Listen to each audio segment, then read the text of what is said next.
Welcome to the Huff-In-Stuff podcast, where we talk about board games, card games, and anything in the tabletop hobby. We're so glad you joined us, because we have loads of great stuff from our contributors like Perception Check. So sit back, relax, and join our show. And here we go!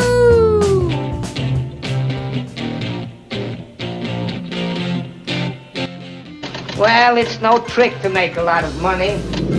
All you want is to make a lot of money.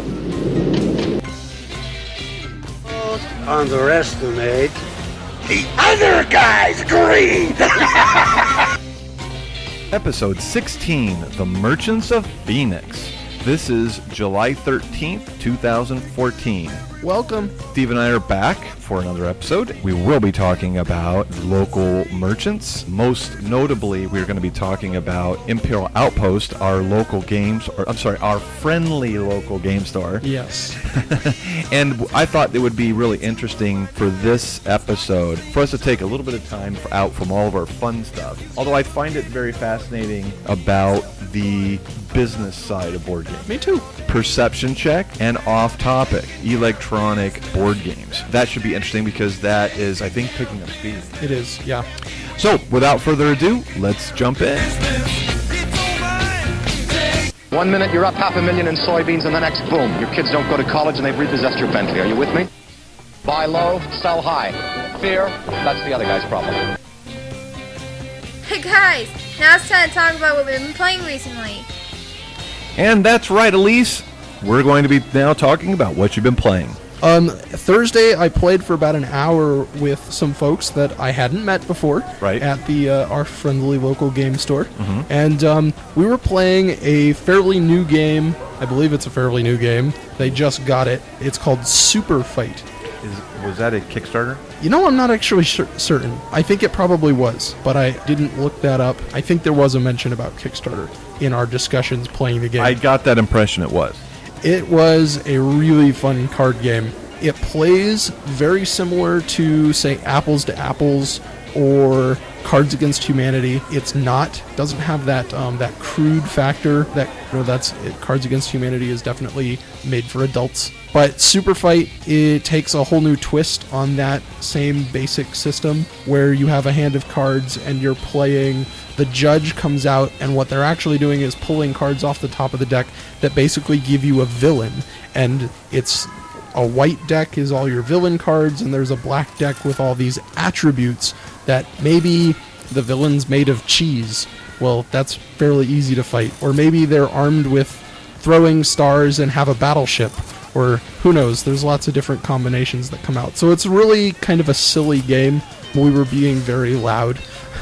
Laughing at the hilarious combinations, but it just goes around and you start out by placing one card that's your hero for that round, who you're trying to fight the villain with, and then you put one attribute down, and then it goes around once more, but you're playing an attribute onto the person's hero next to you, so trying to make their hero less heroic, and then the judge just determines based on the combination of cards who had the best matchup against the villain, and that's who wins that round. So it was a really interesting, simple mechanic, but absolutely hilarious.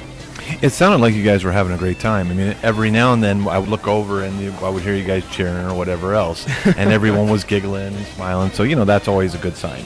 Absolutely. Yeah, it was a lot of fun, and the hour or so that we played went by really quick. And we only did one. We didn't actually play to win. We didn't play for the points goals like the game is normally set up for. We just went around once the first time, and everybody got a chance to be judge, and then we went around again and added a couple of the expansion decks into the game the second time around. Why don't you mention something about the graphics or artwork on it? There really isn't much of anything. It's just very, text. very plain. Yeah, it's text, basically the same as Cards Against Humanity or Apples to Apples. At least Apples to Apples has some cartoony stuff. I guess they just have the logo on the back, but they've got some factoids and not factoids, but small facts about whatever the card is on Apples to Apples. But in this case, it's just the name of your hero, or maybe it says any 1990s TV hero or any TV character, or maybe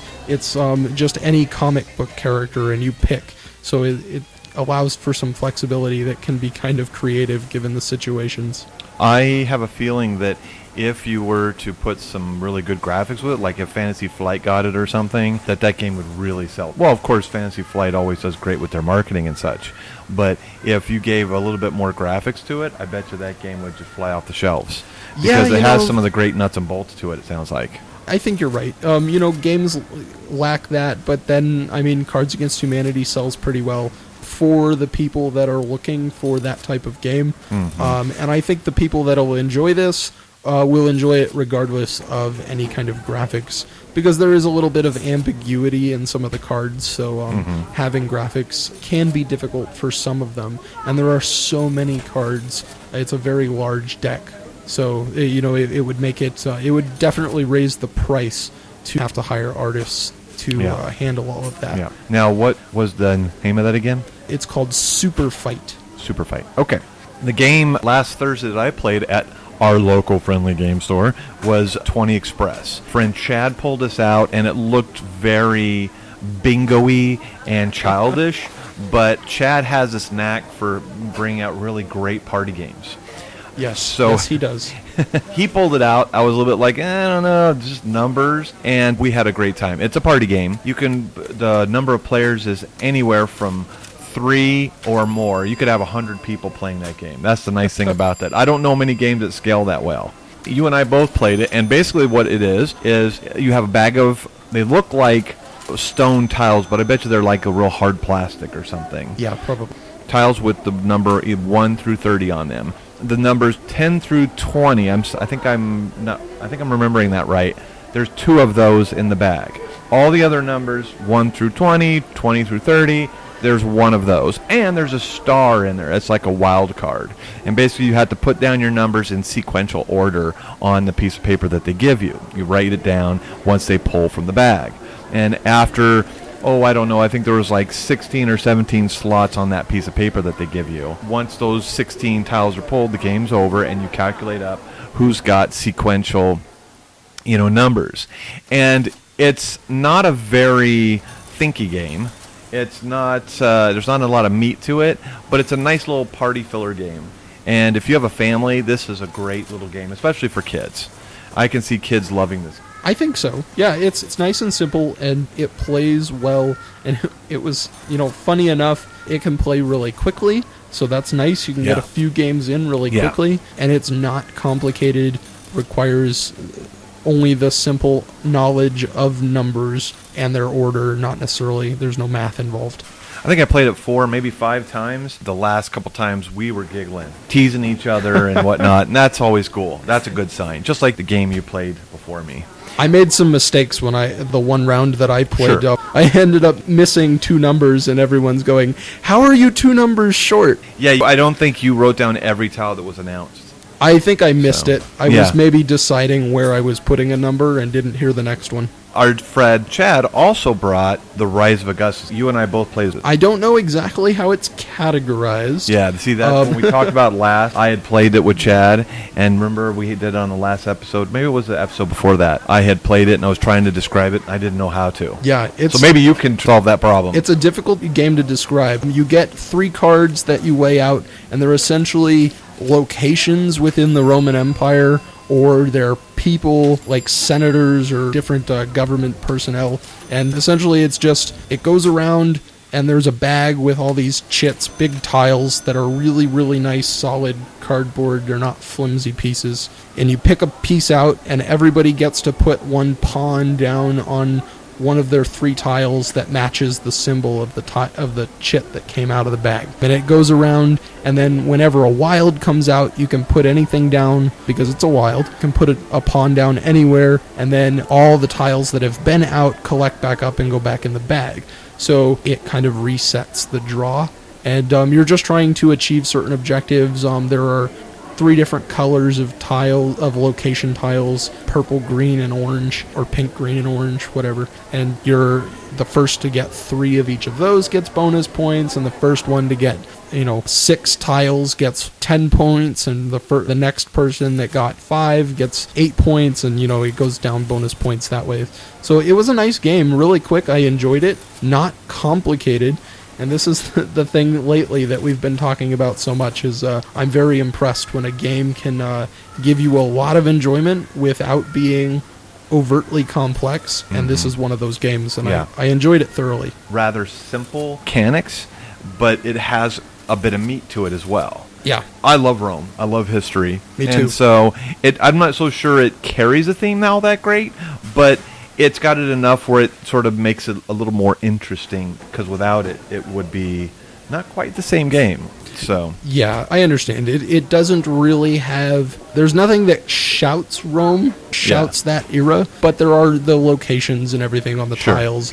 And maybe, I know my opinion on one of them I threw away because there are a few cards that let you kind of not necessarily attack other players, but you can hinder them by removing some pawns from their tiles or making them... some definitely mean cards in there. Yes. So. Yeah, there are some that make you move some objectives that they've already completed, and that was one of them I threw away because it was Britannia, and I said, I'm Roman, I don't need to be up in Britannia right now.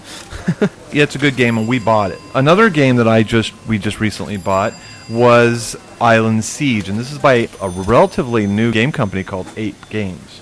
And this is a relatively new game, and I think it was at the end of 2013 that this came out, and I think they didn't even really start mass producing it till 2014 sometime. Interesting. And it kind of came out, there was a video of it through the Dice Tower's Origins review of it, and it came out there, and that's how we became aware of it.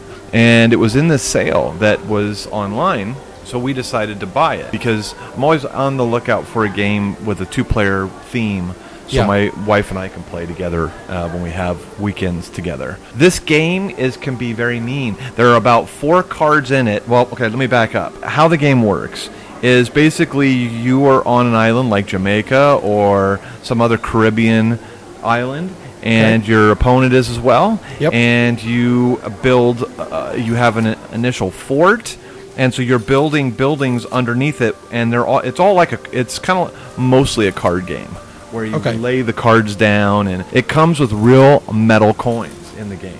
That is rare. It is very rare, and I think the majority of the cost of that game is from these coins because it's made by a gaming company from New Zealand or Australia or something like this. I think they're called Campaign Coins. That produced it for them.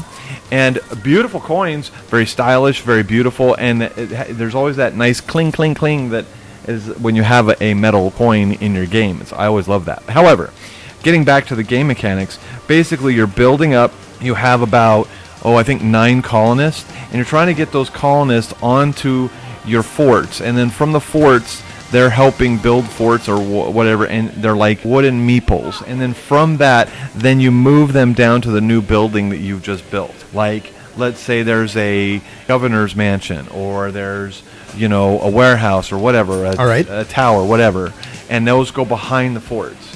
Now, you can attack the other player that's building his fort and his island nation, and if you don't attack him, he's going to win the game pretty fast, because once you get your colonists all onto these new buildings, game's over.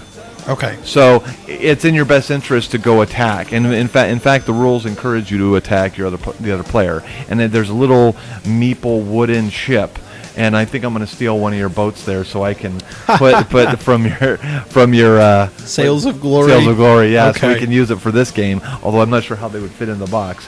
But in any case, you send that little meeple over to the fort. You place it on, and you attack. And you roll dice and all that. And there's no defensive die in this game.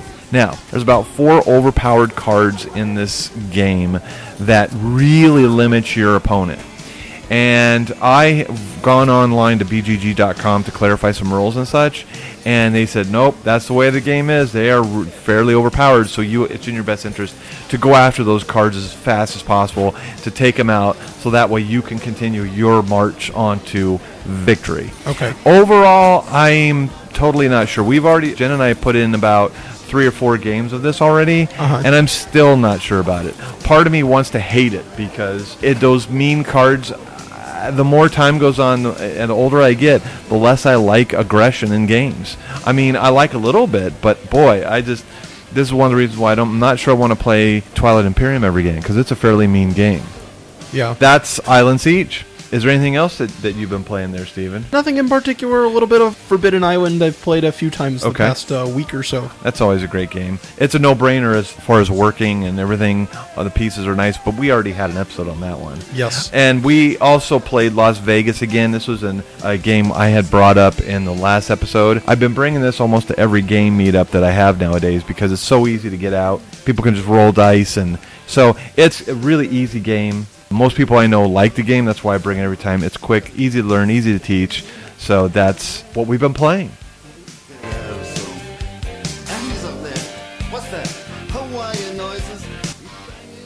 Bob, it's not that I'm lazy. It's that I just don't care. Don't care? It's a problem of motivation, all right? Now, if I work my ass off and Initech ships a few extra units, I don't see another dime. So where's the motivation? And here's something else, Bob. I have 8 different bosses right now. I beg your pardon? 8 bosses. 8? 8, Bob.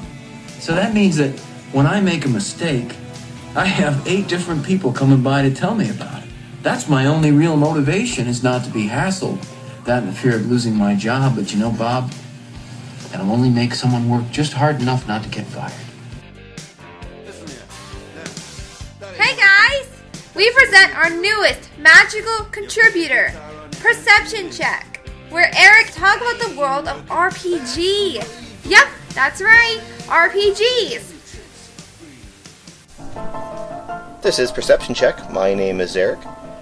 Today, I just wanted to briefly go over places you can actually go to get these RPG books, RPG resources, so you can run these games during your game night. You could always go into a Barnes & Noble. They have a pretty good selection of RPG books.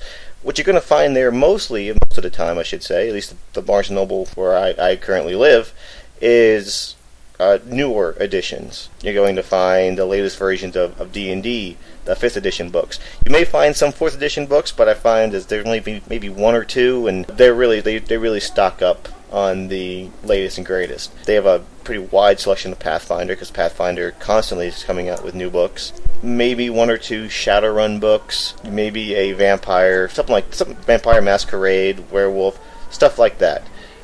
You could go into something like a board game store. In some board game stores, you'll have a wide selection of RPG books. I know in the board game store I usually go to, they have a whole wall of RPG books that you can go through. Another great place is used bookstores. Used bookstores, they won't have the latest and greatest usually. So they'll have the advanced D&D, AD&D, 3.5. They'll have a very strange selection of older RPGs. Some you've never even heard of, some I've never even heard of. But that's great, because the great thing about going into a bookstore is you can actually flip through the pages. You can see the artwork, you can read about it. You can read about the setting, the characters, which leads me into my next part, which is online. Online, of course, you have a little site called Amazon that you can go on to, and if you have a Prime account, free shipping, because these books can be pretty heavy. If you order 3 D&D books, those are hardcover, pretty good-sized books, so that's quite a penny in shipping. Not to turn this into a commercial for Prime, but if you plan on buying lots of things off Amazon, it's definitely the way to go. Now, Amazon is great if you kind of know what you're looking for. I find there's other sites you can actually go to which offer smaller, more indie RPGs. Now I say indie, but some are actually pretty large publishers. For example, one of my favorites is a site called DriveThruRPG.com. DriveThruRPG.com is amazing. Now, you're not going to find your D&D there. I think they do have some Pathfinder books, but what's really great about DriveThruRPG.com is the smaller RPGs you'll find. For example, without DriveThruRPG, I wouldn't have found an RPG called After the Bomb. After the Bomb is a post-apocalyptic RPG where you're playing in the eastern United States after basically a nuclear war. And because of the fallout and genetic testing before the war, there are now mutant animals running amok all along in the eastern United States. For example, the game I played, I was a now when I say mutant, I don't mean I don't mean a bear with 6 legs. I mean a pistol dual-wielding mutant duck who is traveling the wasteland trying to find the murderer of his pigeon wife, who happened to be a psychic. Stuff like that, which is great, because nothing better than trying to think of catchphrases for your badass duck with 2 guns. Another site I like is a site called RPG Now. RPG Now is really strictly indie. Now, it's not strictly indie. They have some books from major publishers, not major, but from larger publishers. But they have a lot of indie books, and indie RPGs have been gaining a lot of steam lately. Basically, just because they can do whatever they want. They have strange settings, strange rule sets. Indie RPGs usually aren't RPGs you'll play for an entire year unless the setting makes up for it, but usually they're really good for one-night-offs or even small campaigns. For example, the one that we're currently playing through is an RPG called A Dirty World. A Dirty World, it's basically a Raymond Chandler RPG. Raymond Chandler is famous for writing Nora books, and I love Nora. The one we're playing in right now, setting in a dirty world, it's post-World War II Berlin. There's U.S., Russian, and even remnants of the Nazi Party still around. In the game we're playing now, we're looking for a former Nazi scientist who has gone missing after the war, basically in hiding. And again, just really great settings for RPGs, and I can't recommend indie RPGs enough. There's so many strange indie RPGs you may find. Another great RPG I found recently through RPGnow.com is, I think it's fairly new, it's called The Strange. The setting is kind of hard to describe for The Strange. I would say that it's basically set in modern times. It's a modern RPG.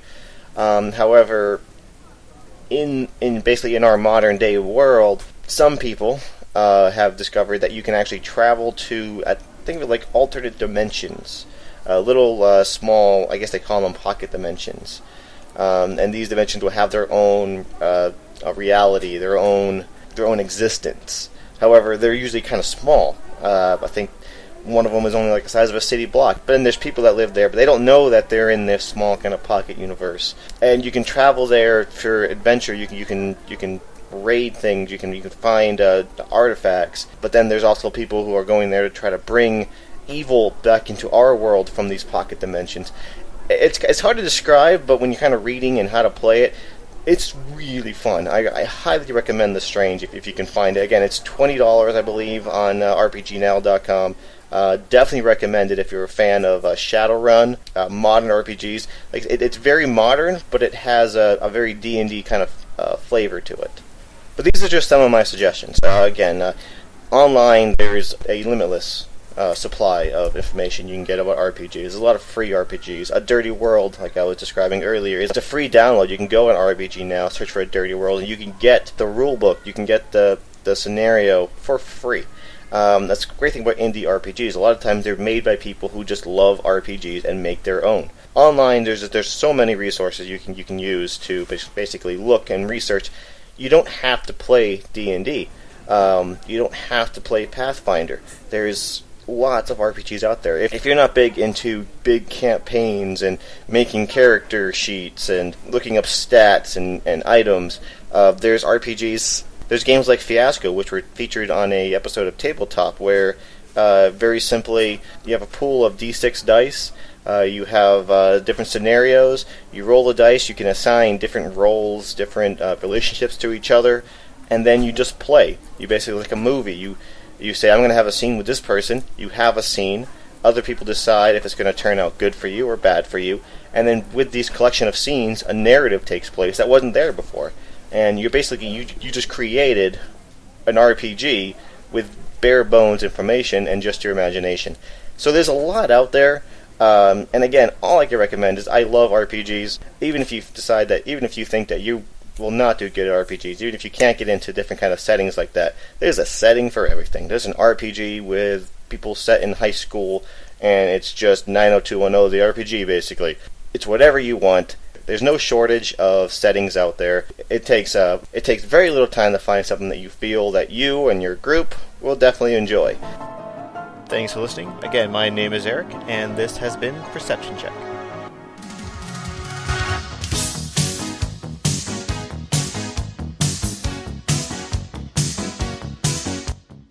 Two little mice fell in a bucket of cream. The first mouse quickly gave up and drowned. The second mouse wouldn't quit. He struggled so hard that eventually he churned that cream into butter and crawled out.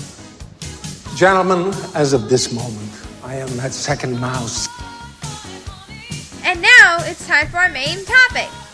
That's right, Elise. Now we are on to our main topic. Now today we're not talking about video games. We're not talking about kids games or card games that older people play like canasta. We're talking about hobby board games and hobby card games and how they are sold, how all that kind of stuff. So brick and mortar is another term that they use in this industry. Yep. And there's often this discussion, and maybe you've seen the Dice Tower, maybe you haven't. There has been a few times on his podcast where Tom Vassell will talk about the brick and mortar store versus online competitors like Amazon or Cool Stuff Inc. or something. Personally, I use Amazon a lot, and part of that is because we live in Arizona, and most of my relatives and friends that I know and are all in California. So if I'm going to give folks presents for Christmas, birthdays, whatever, I'm going to be using Amazon, and my wife subscribes to that Amazon Prime, which gives you, not always, but for a good chunk of the products you buy, gives you free shipping. Yeah. And that's a huge deal because, yes, we pay for it, and it's kind of expensive in the initial funding that you pay for, but in the long run, it helps us because we're buying so many gifts, especially at Christmas, that we really depend on it. And it's nice to have a store, and Amazon's really good about getting us stuff really quickly, so it's not hard to wait for something. Whereas if you go to your friendly local gaming store, you're going to get it right away. Yeah. I mean, for the Prime, it's like $80 or $90 a year for a subscription.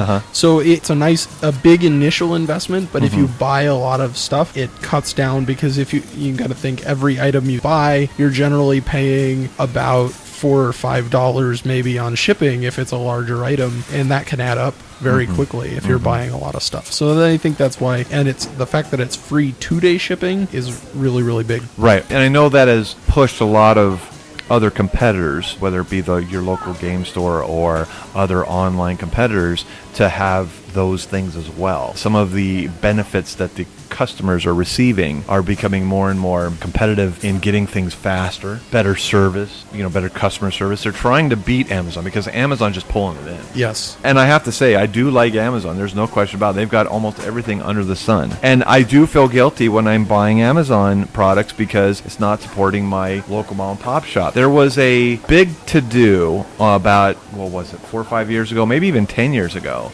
about Walmart becoming really big and how the American public should not be supporting them, and how you probably saw it in 60 Minutes and these other media sources, and how the main part of that story, or the title of that, was it's putting mom and pop shops out of business. Walmarts are. Essentially, the discussion is you'd get like a small town somewhere, and you'd get a Walmart that moves in, and suddenly everything is cheaper than all the local shops that have been supplying everything to that town. So everybody goes out of business in the town except for Walmart, because a lot of people will continue to try and support those smaller businesses, but most people are motivated by those very, very low prices. So there is that argument. You could argue that the reason why they're doing so well in the smaller towns is because there's so many people from small towns that are not doing as well as they were back in the 30s and 1930s and 1940s. I mean, think about it. They're a huge chunk of America back in the day, back in the last century or two, who had family farms. They were working the land themselves, having a family, having somewhat of a life. And then up till, the mid-20th century, or maybe even later than that even, they're these giant farms. And so now it's these small towns which used to have farming community is now they have a lot of people either out of work, the business or the money flowing into some of these smaller towns is having some real problems financially. And when a Walmart does come in, it really exponentially hurts it even more. Like when we're in a big city here in Arizona, Phoenix, you can sort of kind of get around that. You don't necessarily, these smaller businesses can kind of compete. It's harder for them to compete in a small town. There are more people within, say, an hour's drive of a given mom and pop shop, that those people that are willing to drive to support a mom and pop shop are closer and able to do so within a city versus a small town. Going from town to town, if there's hours between or what have you, is a bigger deal if you're trying to avoid the large box stores. Right. Again, I will try to, getting back to our game store, I will try to get every now and then buy something from our local game store, which is Imperial Outpost, and do other little things for them. If they the same. If they want to close the store and there's an event, like it's getting really late, I try to leave right on time. Because in essence, when they're having event and having these special giveaways or whatever they're doing, that, not only am I there usually and trying to support them in that regards, but I'm also using their facilities and they're really getting not a lot from me being there, other than exposure. So this leads us somewhat of a nice segue into our next topic under this, which is our neighborhoods taking advantage. It does seem that way at times, but I'm wondering if it isn't actually not as bad as we think it is, because when I think about it, I feel really bad. I'm like, I should be spending more money there. I should be helping them out because it's a business after all. Yeah. I do. I have a very small collection, and I understand that a lot of people, a lot of you guys that are at the shop on a regular basis have a much larger game collection than I do. Mm-hmm. And I understand that having such a large game collection can really eat at the wallet. Mm-hmm. So for me, having a small collection, I'm willing to spend more, full retail price for games. I don't tend to buy too many games not from the shop lately. I did buy one, but it was because the shop was going to have a hard time getting it. Mm-hmm. So I bought it online and saved maybe $10-15. But that's not really my motivation. I do really like supporting the shop. I kickstarted a project and didn't buy the main game through the Kickstarter because I wanted to buy the main game through the shop and make sure the shop got part of that. So that's, just a choice that I've been making. And I know for people that have large game collections, that's not easy to make on a regular basis. Right. Well, as I said before, it's not just these small towns that are having a little bit of problem with, financially. I think everyone in the world right now is having a little bit of problem. And these folks that created and then made that bubble burst for the real estate market has really put a crimp in everyone's style because of the economy is now not quite as good as it used to be. So everyone's trying to save a buck. Everyone's trying to find a loophole because people want their things. They want their, and they still have to live. They still got to pay those bills. They still got to eat at the end of the day. So I understand why people do it. Absolutely. And now, the other question I have, there has been some discussion, and I had this talk once with Darren and some of the folks that work at Imperial Outpost. And there was this discussion that there were some game stores in Arizona that were not interested in coexisting with Imperial Outpost. And that's just sad. Stephen and I have often talked about the fact that this industry, we want it to grow. We, having my little black book grow and being able to call buddies and saying, hey, let's have a party. Who doesn't want a party? Yeah. And so the point of this whole thing is I don't get it when there's the non-coexisting attitudes between merchants. Yeah. If I had won the lottery, if I ever do in the future, I'm telling you all right now, I'm going to start a game store. It's going to have a little bakery. It's going to have a little coffee shop. And then you can go and game. You can buy those things. But I would be in direct talks and working with Imperial Outpost. They would be a partner with me. And I would say, I'm going to carry some things, you're going to carry some things, and then we're going to send people each way. If I don't have it, I'm calling Imperial Outpost and saying, do you guys have this? Yeah. Because in essence, okay, you're going to have your local people that are going to come no matter what. And for me to worry about those people in his zip code that are going to come to my zip code and shop rather than his is just silly. Yeah. So, I mean, we need, as a hobby, and like I said, we've talked about this before. Stephen and I both, and I think Stephen agrees with me on this point, we all need to be working together to make this as fun as possible. Absolutely. You know, and this coexisting and the future, this is another segue into our next part of this conversation, is the future. The future of gaming and the future of the business of board gaming kind of go hand in hand. Yeah. Not kind of, they do go hand in hand. Because like the last time, was it last podcast we had or the one before that where we were talking about how that this whole to grow and you know the hobby has been building back up again. And right. I know there are a lot of people that have always enjoyed it, but it is building back up. I've been realizing how many articles are in major news publications, Wired magazine, NPR'd a short thing the other day about board gaming. A bunch of really big name magazines and newspapers have been doing articles on board gaming because it's resurging. And this is good. It's very, very good for everything. And we all want to see it continue that way. And I am of the opinion, that having these friendly local game stores, these mom and pop type shops where we can go and hang out and enjoy the hobby is very important to the hobby. Because I don't think it's the same just buying games from Amazon and online retailers and then just hanging out with your same group of friends doing it. Because it's all about, inviting new people and giving them a place that they can get into the hobby. And I don't think that's as easy without having these shops that people can locate in order to get into the hobby. Right. I had said, in many ways, Cult of New is good because it helps fund new projects. It helps the hobby grow. This is no different. This whole discussion about, I agree. About merchandising and having the stores flourishing. Always something new. I mean, think about this. If no movies ever came out in the next 5-10 years, Hollywood industry wouldn't be what it is today. It would be nothing really. I mean, it would be just some mom and pop shop people doing it. Imagine if all movies were sold straight to DVD and there were no movie theaters. Yeah, that would be not cool. I don't think you can imagine that. But No. I mean, it's not quite the same because people need for these shops because there aren't as many, it's not as big. But yeah. I mean, for us in the hobby, that would be the same kind of feeling. Right. Like I would not be in this hobby right now had I not heard online, hey, go find your friendly local game store. That you and hit it meet on the people. head. Yeah. And I went to my friendly local game store and now love the hobby. But just going online to buy board games, I'd be trying to convince my same group of friends who didn't play board games in the first place to try and play board games, and I'd have no reference to say, hey, I played this the other night and it's awesome, you got to come over and play. Yeah. It means a lot. Yep, I couldn't say it any better myself.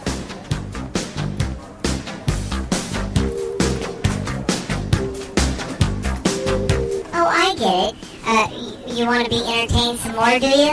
Okay, well, let's just see what we can do here. Let's go with an off-topic.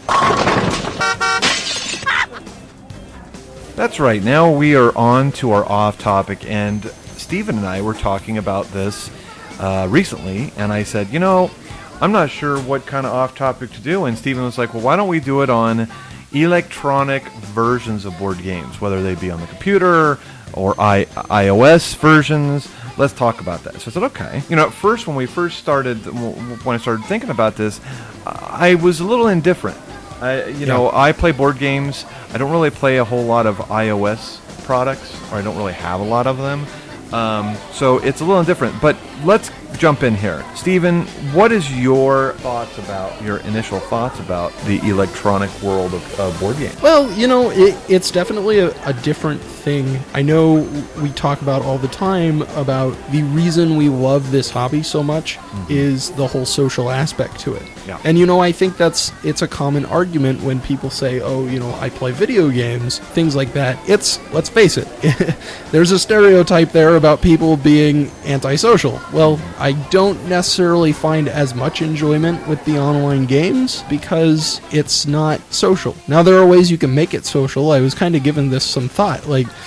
People were talking, I was looking up some blog posts and looking on some forum posts on BoardGameGeek.com, things like that, where people were talking hey, I've got friends that live in another state, and they love board gaming, but since we've moved apart, we haven't had the same kind of times. So they were talking about ways to enjoy those games online together. And I was thinking, like, if you set up a session for an online game, and then you do like a video chat session at the same time, like run Gmail, like a Gmail chat, with everybody on like a video chat while you're playing, like that almost immediately solves the whole social aspect.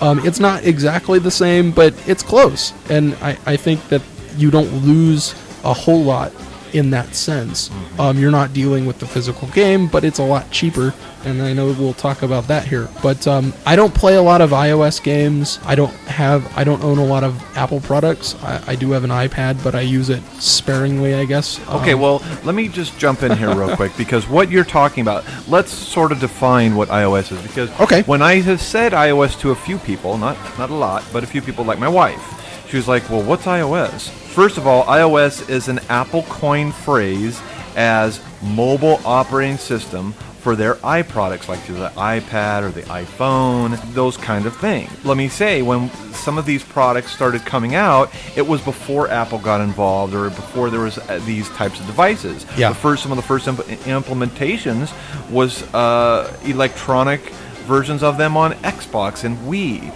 Like, I know back when we first got the Wii, I was looking for games that we could play with the family, and this was before I was into the hobby board gaming or the designer board gaming. Yeah. I had bought for the Wii, we recently got, and I got one where it had a bundled thing that had Sorry in it. It had, those types of traditional board games all on one disc, play a number of different things. Mr. Potato Head was in there too. I'm not sure I want to play Mr. Potato Head, but it had it in there, and that was one of the first ones that started implementing that in an electronic way, because let's face it, most of the newer generations don't really play board games. I think there's a lot of, they're all very electronic culture, these young people these days. And see, when I grew up, there was no computers and all this. I know I'm dating myself here, but we had, on a rainy day in Southern California, I played board games. Yeah. Or we built models, plastic models or whatever, we didn't have computers. We didn't have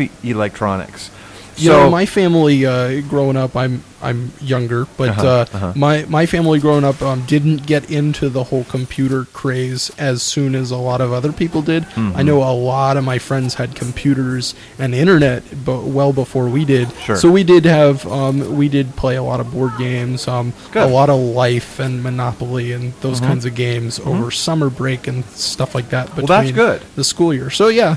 And that it had been years before, since then, that I'd played any real board games. And I guarantee you guys are a tighter family because of those things, because of those times that you spent playing board games and whatnot. And that's a whole other topic for another day. Yes. but I guarantee you that you guys are tighter because of those times. Yep. Now, let's just quickly here, let's just go over a few things with the iOS. Apple is very smart. They've always been very savvy with their marketing and their products. Yeah. Of course, they make a good product to begin with, but they were smart for trying to get a lot of the board gaming industry and entertainment, whatever, onto their devices. They're very smart. And one of my beefs with Apple is that they're very exclusive. They're not inclusive at all. They're not sitting there going, well, gee, Microsoft or whoever else, here's some of these things. And first of all, iOS products, Apple products, are very expensive. They're not at all like PC versions of whatever else, or the Android or whatever.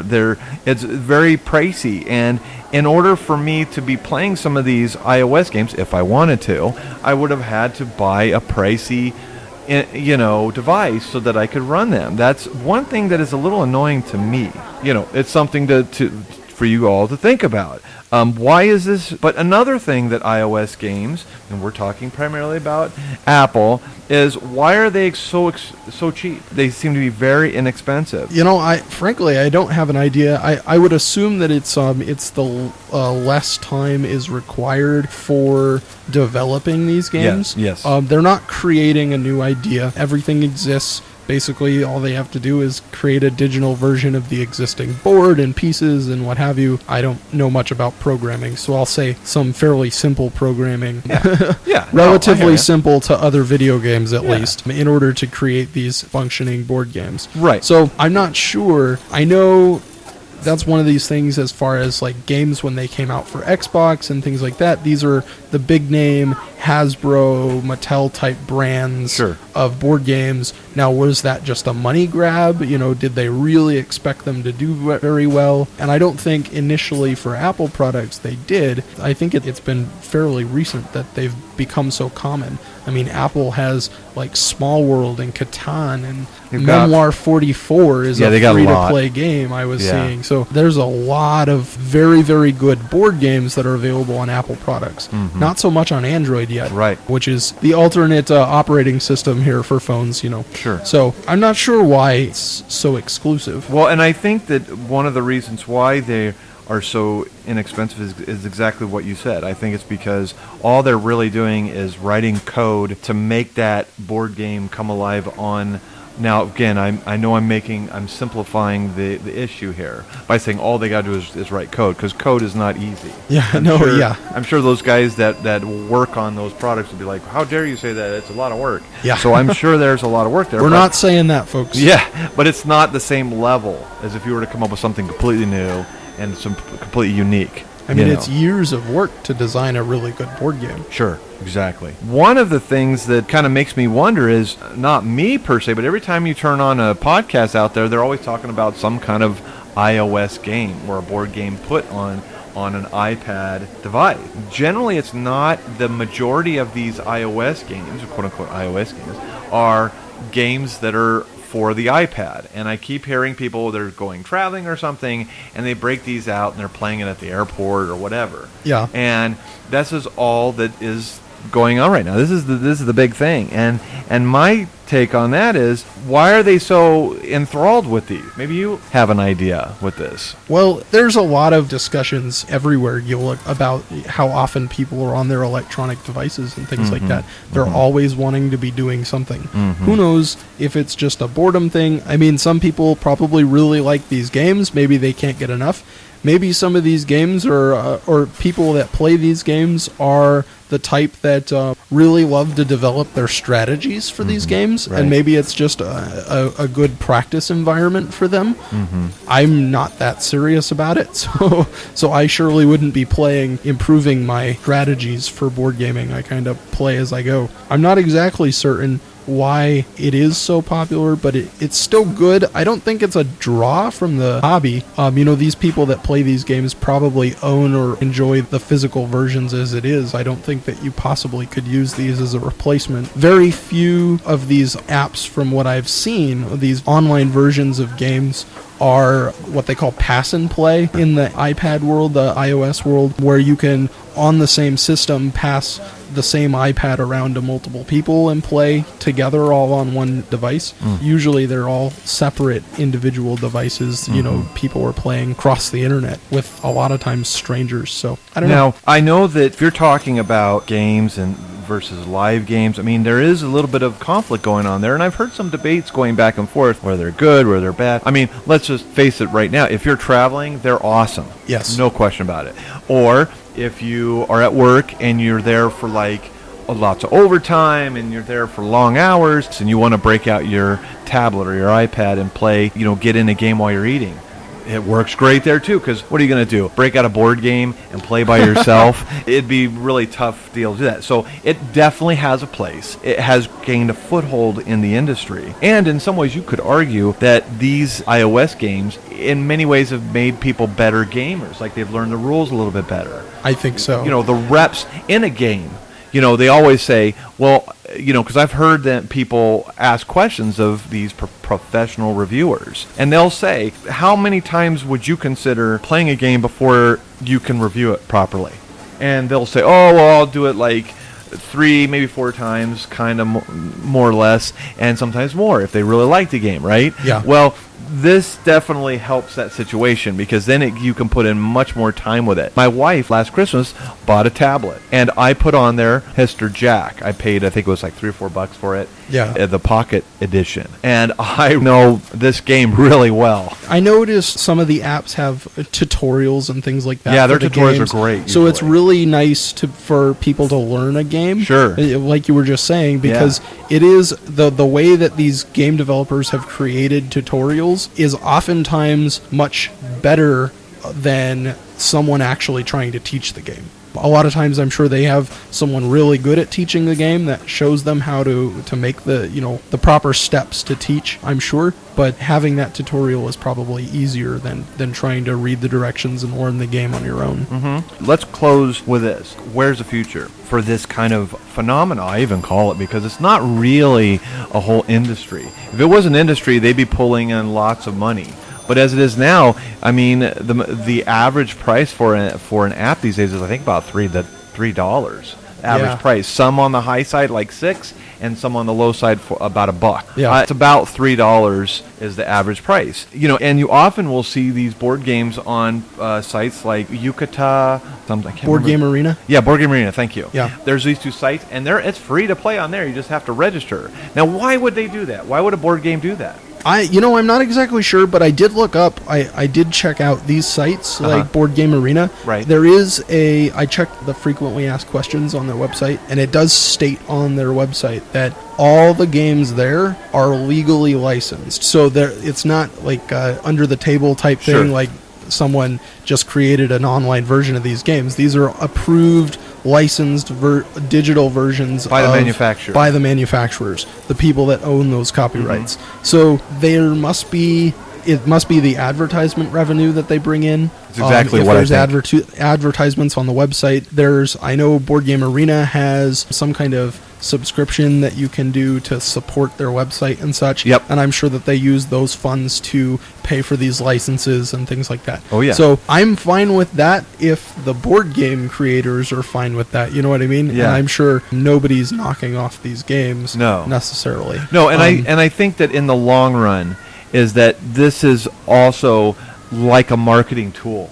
You could argue that all these iOS things, yes, they're cheap. In many cases, they're free on these PC sites, or I guess you could play them by Mac online. But they're all relatively cheap, and you would think it would be like horrible as a business model. But just like when you go to your brick-and-mortar store, because we've been talking about this today, that when you go to play games there, that's in essence a marketing tool.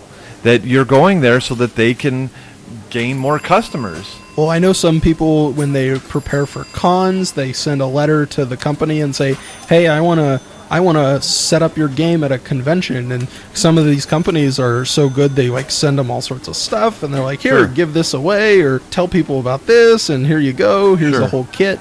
So yeah, I mean, it's a part of the business model. Yeah, it's another way for them to market. Yeah. And it's good for them. Yeah. So, thank you for joining us. I hope you guys enjoyed our show. Stay cool out there. It's summertime. While we're recording this, it's about, I think, 105 outside? It's hot today. Yeah. It's like 106 or something. Do us a favor. Before you take off, please like us on YouTube. Share and subscribe. Yes. Yep. Yes. Thank you, guys. Have a great day or night. Bye. Bye-bye. Thank you for joining the Huff and Stuff podcast. We hope you enjoyed listening and hope you can tune in next time. Huff and Stuff is brought to you by Southwestern Valley Gaming Group at swvalleygamingsgroup.webs.com. You can visit us on our webpage at HuffInStuffPodcast.webs.com. That is HuffNStuff podcast.webs.com. We love to hear from you, so leave us questions, feedback, or just say hi. As always, keep on smiling and game on.